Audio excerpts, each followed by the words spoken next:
One down, none to go. This is a special edition of At a Theater Near Me, where I go to the movies every single day until I get COVID or I don't lose a bet. This is brought to you by Griffin Lock and Key.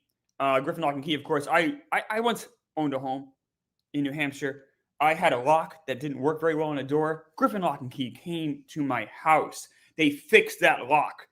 As long as I lived there, no one broke in. There were no robberies, period, thankfully. But a big thanks goes to Griffin Lock and Key. They kept me safe. I was able to sleep at night knowing that lock on that door was fully secure. Griffin Lock and Key. Also, Muttstack, the unbelievable newsletter you'd get once a week. And even though it's under new management, I'm told you're still going to get that newsletter. Muttstack. Thank you to Muttstack, because if I didn't make that bet with Mutt, I wouldn't be here right now doing this show. This is At a Theater Near Me, like I said, where I go to the movies every single day, unless something happens where I get the sniffles or something. Always with At a Theater Near Me, we talk about 2 movies in one episode. Why did I do it that way looking back? I don't know. Kirk Minahan often said, don't do it like that. It's a stupid way to do a show. I don't know why I did it, but we're going to keep with that format because it's very important to stay with tradition. The 2 movies we're talking about today, The Long Walk, based on a Stephen King story, and Downton Abbey, the grand finale, of course. I guess referencing, what's the word I'm looking for? Coming from the PBS show that ran for so many years. Also going to talk about some theater reviews. I'm going to talk about a great theater in New York City, an okay theater in New York City, and a terrible theater in New York City, all AMCs. Also, it's not Concession Month anymore, of course, as we know. That's February, but we're going to bring it back. Concession Day is today. We're going to talk about maybe the most famous movie theater concession of them all.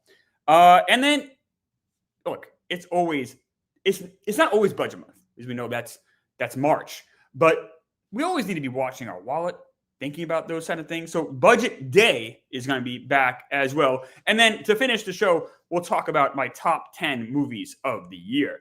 So let's get right into it. The Long Walk.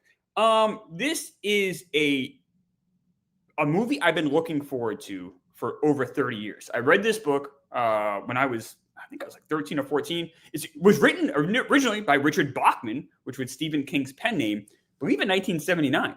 I read it as a teenager, loved it, thought it was a really incredible story, been waiting for a movie, and I gotta say, this ended up being about as good as I would have hoped. And you consider the format of the story, it's not something that you'd necessarily expect to be a good movie. It tells a story of kind of alternative history, so like post-war, World War II America that I think maybe has lost World War II, or at least is in some sort of economic peril. And there is a competition set up where one young man from every single state is competing. And you have to walk over 4 miles an hour. If you drop below, or I think in the book it's 4 miles an hour. In this movie, it's 3. But if you drop below that mark, you get 3 warnings. And if you still are below that mark, you get shot to death. And then there's one winner. That one winner wins a wish of their choosing, as well as, it sounds like, unlimited fame and fortune.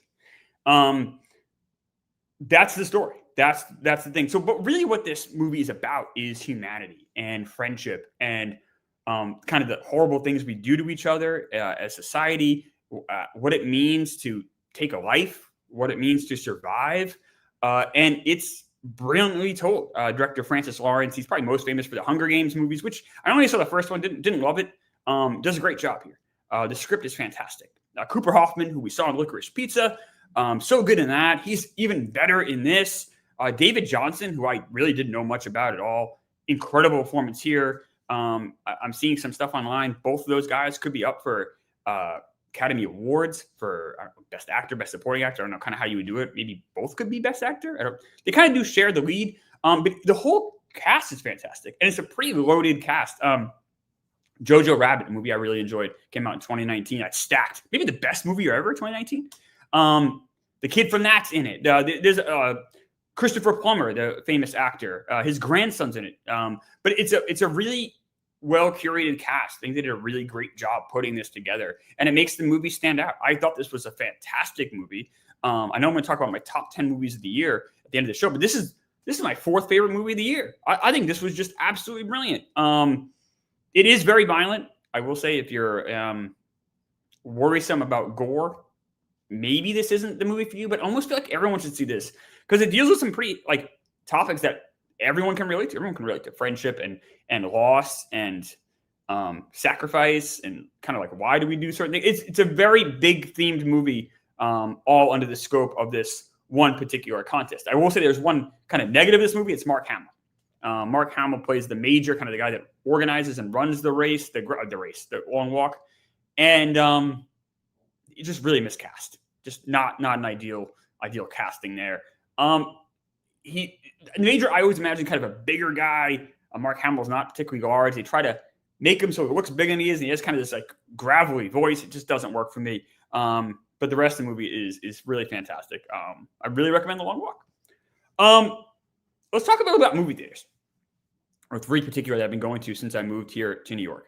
AMC 34th Street, AMC Lincoln Center, and AMC Empire. So AMC Lincoln Center is maybe the best movie theater in the country. I know Jeff D.O. feels that way. I think anyone I talk to that's been to this theater, no one has anything negative to say about it. I think the box office boys feel this way about this theater. The AMC Lincoln Center is absolutely fantastic. And big reason why is that IMAX. It's not a IMAX. So it's not one of these like fake IMAXs. This is the real thing. The screen, I believe, is the biggest screen in the Northern Hemisphere. It's gigantic. It's awesome. If you have a big event movie, it's a must go to if you're in New York City to go to the Lincoln Center IMAX. It's the best place to see a big movie. I saw Sinners there. It's just awesome experience. You feel like you're in the movie. It's incredible. But the other theaters that they have, the other screens are good. It's a really high quality theater. It's in a great neighborhood. Tons of, if you want to go get a bite to eat or a drink after the movie, it's a lot of options to do that. It's relatively easy to get to. It's in the Upper West Side. It's burped. It's gross. Burped again. It's gross. It's in the Upper West Side. But it's a perfect theater. It's the greatest theater I've been to. So that's the ideal. The problem is it's not super close to my office. It's close enough, but it's just far enough away where I don't go. The theater I go to the most is the AMC 34th Street, which is a pretty okay theater. My biggest issue is the bathroom situation there. So the bottom level is kind of where you go in and you give your ticket and you go upstairs. And the first level is concessions and theaters. So they're like 8 cinemas there. And then the next level above that, so I guess that third level is just the bathrooms. And the level above that is more theaters. So if you need to piss quickly in a movie, you, no matter what, have to either go up or down, which sucks because you want to pee as fast as possible so you can get back and watch your movie. You don't want to go up and down these escalators, which takes more time than it should. It's the only real negative with that theater is the bathroom setup. Terrible. I can't imagine having to shit in there. I've never shit in that theater ever. I have shit in the Lincoln Center one once. Not a great experience. It's kind of the stalls are kind of small. I've only shit there once. Never shit in the 34th Street, but it would suck because I think you'd miss like a good chunk of the movie. Plus the escalator, if you really had to go, and the escalator is a whole other issue. Not great. The worst AMC theater, I think, in the city is the AMC Empire. This is in Times Square. Now, the good thing about the AMC Empire is it's 25 screens. So unfortunately, I do end up going there because they'll have movies that maybe you can't find other places. They have it tons of times. 25 screens is a ton. It's kind of a gross theater. I've gone to movies there. I went with Fights and Owen, and there's like a homeless person who's like living in the theater. So they got all their stuff plugged in. They found an outlet, and they made it their little community. There's really nothing. Once you're in the theater, there's nothing you can do. You can't like go to a different screen. You're kind of trapped in this room now with someone that apparently lives there. I guess the ushers really don't care, which I can't blame. If you're an usher and you're making what, like $8, $9, $10, even $15 an hour, are you really gonna now try to wrestle this homeless person out of their new home? Like, it's not worth it. So I get it. Still frustrating. The seats are gross. It's just a gross place. One weird thing about it. So I've gone to movies there on Sunday mornings, and you'll go to the AMC Empire, and you'll go upstairs, and there's like a church. There's like a giant church situation there. I think they might take over like the IMAX. Not only take over the theater. So obviously you're not going to go in that theater because that's where they have their church, their mass, whatever. But they take over the whole lobby. So this lobby, this kids are on like little rides, and some of the rides are like Bible related, and there's like just families and people are talking, which it's not a bad thing. This is not a negative. It's just kind of unusual to like walk into like a church when you're expected to go see some movie. But yeah, AMC Empire 25. If you can avoid it, stay away. But sometimes it might be the only place to really catch a particular movie. Downton Abbey. This is the second movie that I'm going to cover today. Downton Abbey, easy for me to say, the grand finale. Downton Abbey is the epitome of the term perfectly fine. It is the ultimate B- anything. My first wife enjoyed Downton Abbey, so I watched like 4 or 5 seasons of this show. And it's always like perfectly fine. It was never great. It was never terrible. The problem is the stakes are never very high. So, for instance, in this movie, I'm not going to give major things away here, but they end up in some money problems. The people at Downton Abbey, by the way, is it's like a castle in this like area, and they kind of own all the land. This one family owns the land here, and they're very, very wealthy, as I'm sure you can imagine. And they've had this house for 100 years. And the problem is they've lost a lot of money because a brother-in-law made some bad financial decisions. This all takes place in the 20s and 30s, so they lost a lot of money in the stock market crash. Okay, so how they have to rectify that is they might have to sell their London home. So not Downton Abbey, not where the story is, but some like their second home they might have to sell. And they are not happy with it. Like, no, we will not sell Grantham House. No, we cannot do it. They're all mad about that. And do I really care as a viewer if you have to sell your second home? That seems like a pretty small problem to have, I think, in the scope of cinema problems. So it's hard to ever like really feel too suspenseful with the issues in Downton Abbey. Like the other major issue in this movie is one of the daughters, she's in her 30s or early 30s, got divorced. And now is kind of out of high society. Like people in the royalty and people in like high society in England don't want really to be associated with this woman.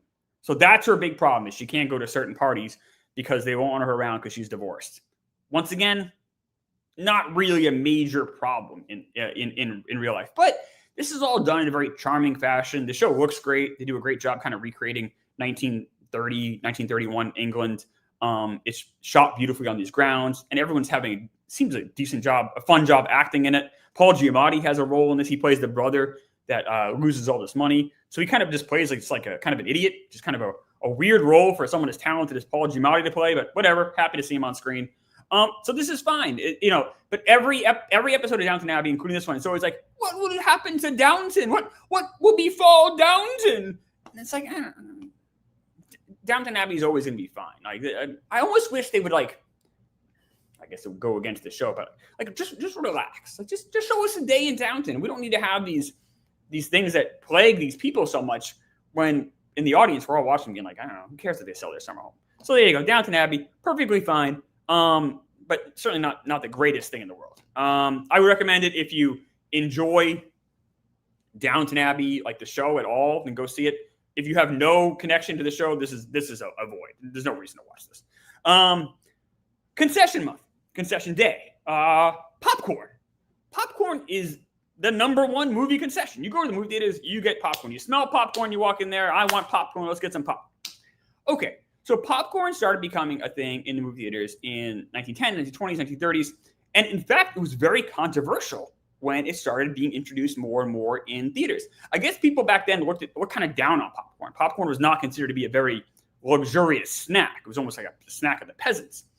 And it also made a mess. And a lot of movie theaters had these fancy carpets. They did not want popcorn on their carpets. None of that. And then the biggest thing, which I guess happened all the way until the 60s, was people complained about the noise popcorn makes, which kind of makes sense. People did not like people snacking on popcorn during the movie. It was too loud. The crunch, the snaps, all those noises popcorn makes are very annoying. I guess back then it used to come in paper bags too. So people are like eating in a bag, crunch, crunch, crunch, crinkle, crinkle, crinkle. No one wants that. No one wants that.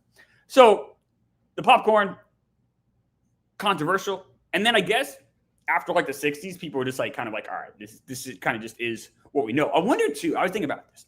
I wonder if like just generationally, people were like, it became when it's new, it's like I don't want to deal with that, right? Like anything that's new happens, you almost like have an affront to it a little bit, especially if you're kind of enjoying your theater experience. You don't want anything new that's going to fuck with it.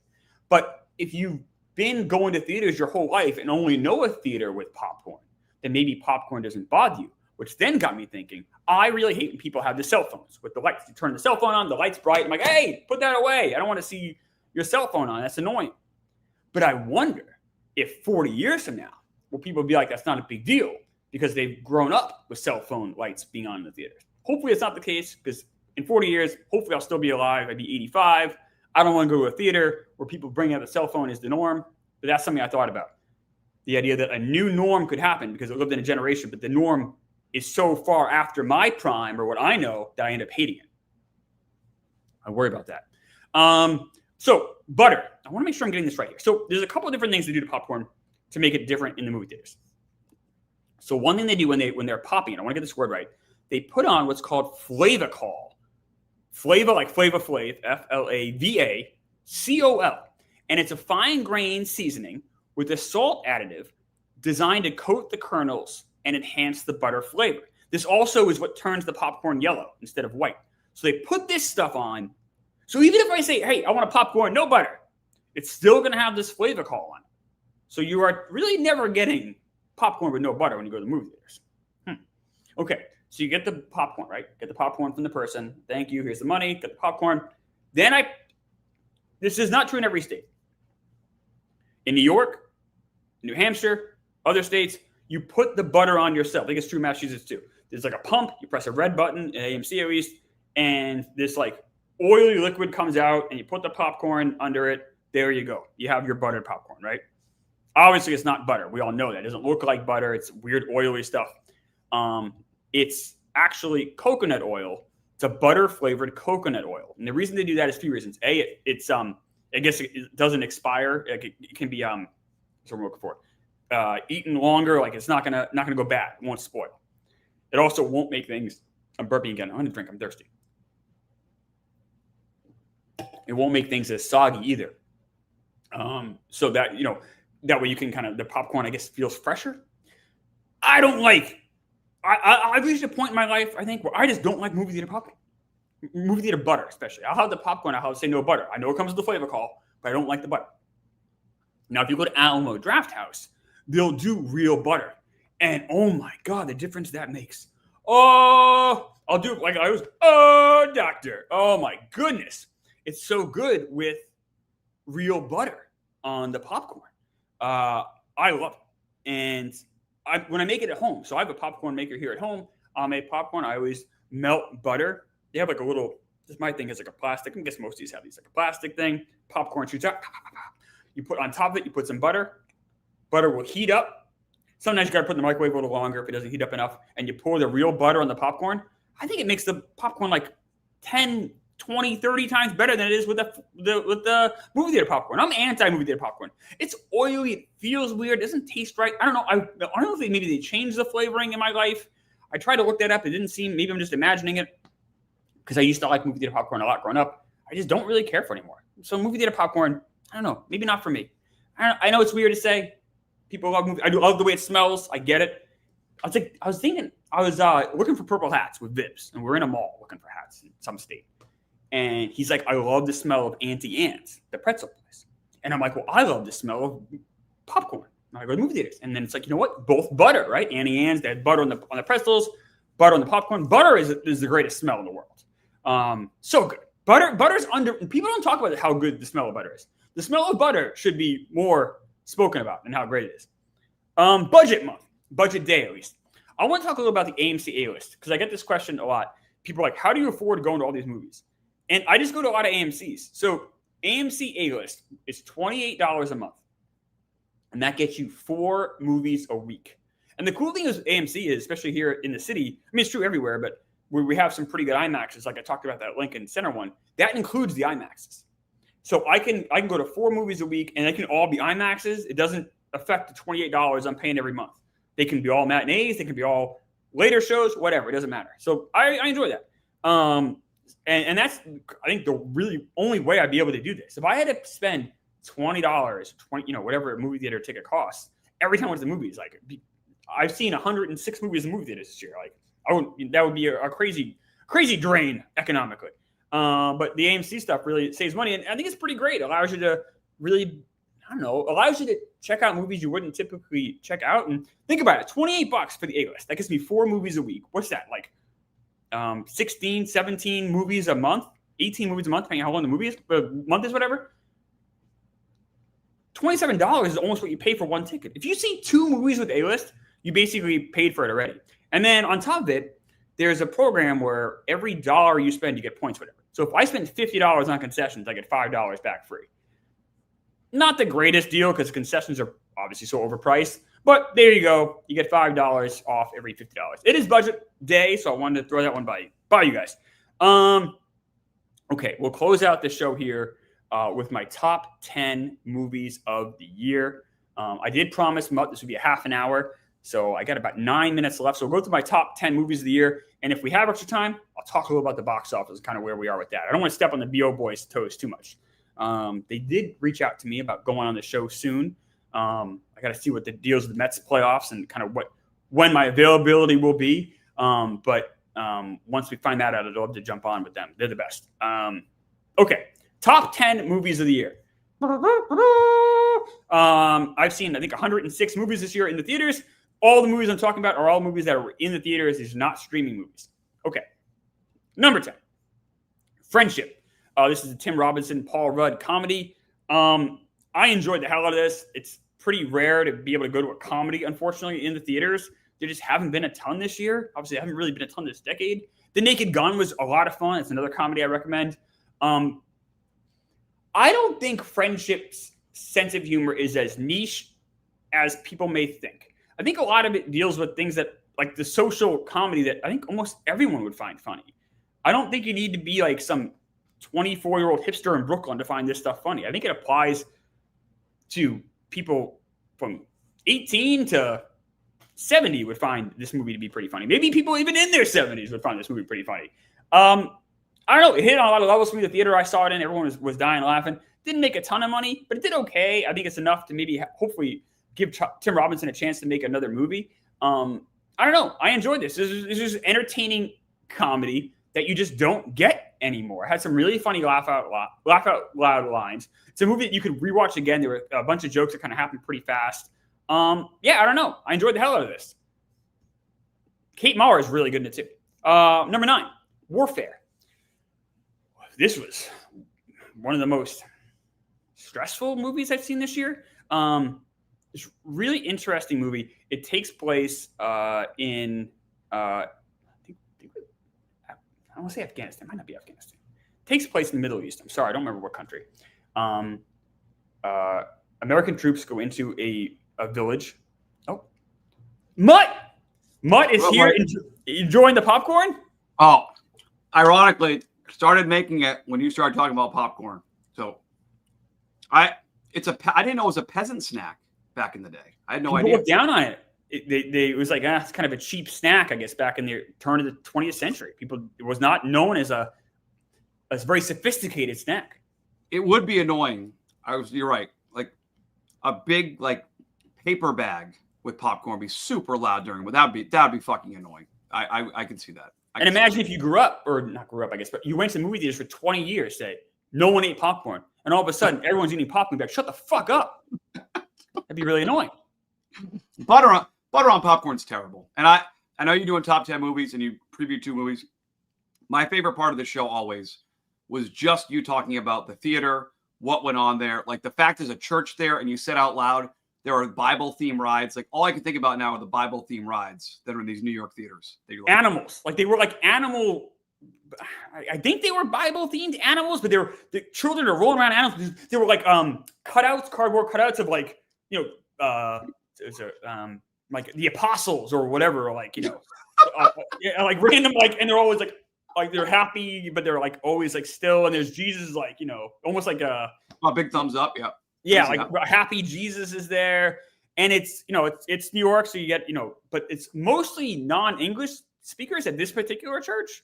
Okay. So I don't really understand everything that's happening. The signs are written in English, but the people there speaking, at least I did not understand. They probably didn't understand what I'm doing either. They probably think I'm a odd person. So Are there a lot of people there on Sunday morning movies in general? no.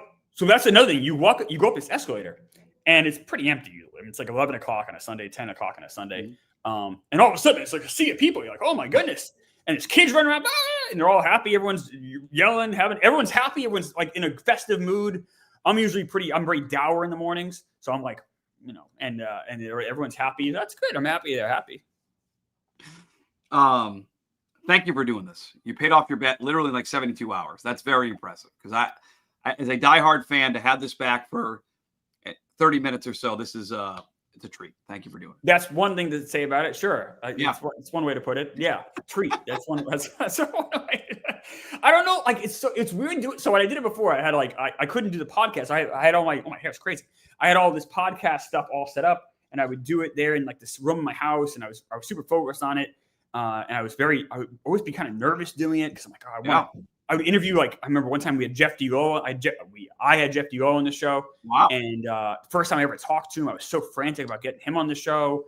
I'd have Kirk on. And he was nervous about that episode. I was always kind of in a state of panic. This was nice. I'm not as panicked this time. I don't know if that. You seem relaxed. Yeah, I remember they're more like it was more not segmented, but you were more put to the point. You just sort of relaxed. You were off the cuff. I like this format, just off the cuff Klemmer about movies and movie theaters.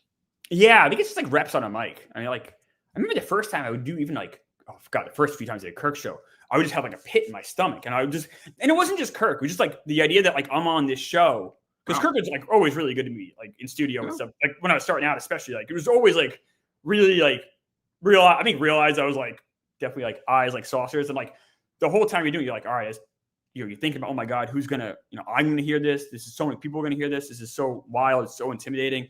But yeah, I mean, I think you just do this enough and the pick kind of just goes away. I don't know. Maybe it comes back. I don't know. I'll let you finish the show. Are you confirming what Kirk said today, that Nate's not thrilled with my last couple of days on the blog? That's not true. I will actually disavow that. Wow. Nate finds it intriguing. He's asked me, I've had a lot of people in the office ask me about you. They don't understand you. And I'm like, well, he did this. And they didn't know you were in, look this weird with the mustache. I look like I have a Fu Man. I gotta shave this. This is ass. It's a lot of facial hair. It's all gray here now, so it just looks like I look like a child predator. This is not good. People are more intrigued by you. They don't know you worked in Boston radio. So I'm like, oh no, I think I said on Pick Sense today, you did the pregame and postgame for Red Sox games. People did not know that. People think you had a background like mine, where it's you just randomly appeared on Kirk's show and you just don't. I mean, once I got fired, or I'm sorry, not renewed. That's basically what happened. I'm not here unless Kirk was back on the show. Of course, but they don't know anything you did before. So they're always kind of I'm like, no, I listened to them 15 years ago on the radio. On weekends, I'd be driving around, and they're like, really? That's so they're intrigued by you. They don't really understand you, but no one. But they all know I'm a big mutt guy, so maybe no one would say anything negative to me. I also might be shielded. I could see that too. Yeah, I was just surprised you said it. Nate's been pretty good. I mean, you've been great. Hubs has been great last couple of days, but I've texted with Nate a little bit, but I was surprised that I thought it'd be good for everybody. I didn't know he took things so personally. I don't think it is. I think everyone. I wouldn't. I don't think I haven't heard anyone say a bad word. People I said are more confused or just intrigued. Yeah, but no one really, because they're it's because you're old like me, so it's all right, another old person. I am old. Old Dave. I'm 40. We're the same age. We are. I'm older than you though, right? I'm born November of '79. Well, so you're I'll be 46 in February. Yeah, so you're months. Yeah, so I got you by a couple months. Yeah, we're same age with these old people. It doesn't really make any sense. You understand why they hire someone like Movie and Smelly, why they'd hire. Danny Jacko, these girls that are very popular online, they have tons of followers, they have a whole thing, and they hire people like me and you, and it doesn't really make any sense. It certainly doesn't. But neither does this, by the way. You hopping on YouTube and doing it, but you did it. You paid off your bet. I'm thankful you did it. I want to hear the rest of your top 10 movies. So I'm going to hang up and I'm going to eat my popcorn and listen to the rest. But thank you for doing this. Pay off. Of course. Happy to do so. Thank you, Mutt. Okay. So my top 10 movies, I said number 9, Warfare. It's super intense. I was tense the whole time watching it. It was it's a really captivating story. It all takes place in this one village, really just almost this one house in the Middle East, and it is about as tense a watch you're going to find. Really well done. Same director that did Civil War, which I did not like. That came out last year. One of the movies I hated the most. I felt like of last year. I felt like it didn't really have any courage. Didn't really take a stand. This really finds its footing and is a sensational watch. Really, like I said, the most intense movie of the year. Number 8, Ballad of Wallace Island. I know this is available on streaming right now. A nice story, and this is a great streaming movie. Like I don't usually advocate for streaming, but this is a movie you can watch at home. It tells a story of a guy that was in a band with his ex-lover. He ends up being called to do a concert at this island that this man basically owns this giant mansion, won the lottery, and owns this mansion, and it's his favorite band. And he wants to reunite the two ex-lovers to play one more show just for him. And it's dramatic, it's sweet, it's funny. It also tells a really interesting story. I like this movie a lot. Definitely, it's a really good date movie, I think, watch. And just a really good movie to watch. So Ballad of Wallace Island, recommend. Black Bag. This is the coolest movie of the year. Super sleek. You got Fassbender. You got Kate Blanchett. It's Steven Soderbergh. It's a quickly paced. It's exciting. It's fun. It's snappy. It's very Ocean's 11 meets the spy movie. It has that feel to it. Not surprising considering Soderbergh directed both. But yeah, just a really cool, fun movie. It's one I saw a few months ago, so I'm sure that's on streaming too. I heavily recommend Black Bag. Number 6, Life of Chuck. Talk about Long Walk being the Stephen King story. Life of Chuck is a short story, which is a rare case where I like the movie a lot more than the book. The story is fine. The movie's really good. It's a really unusually told story. It's very heavily sentimental. Actually, it's a good Mark Hamill performance in it.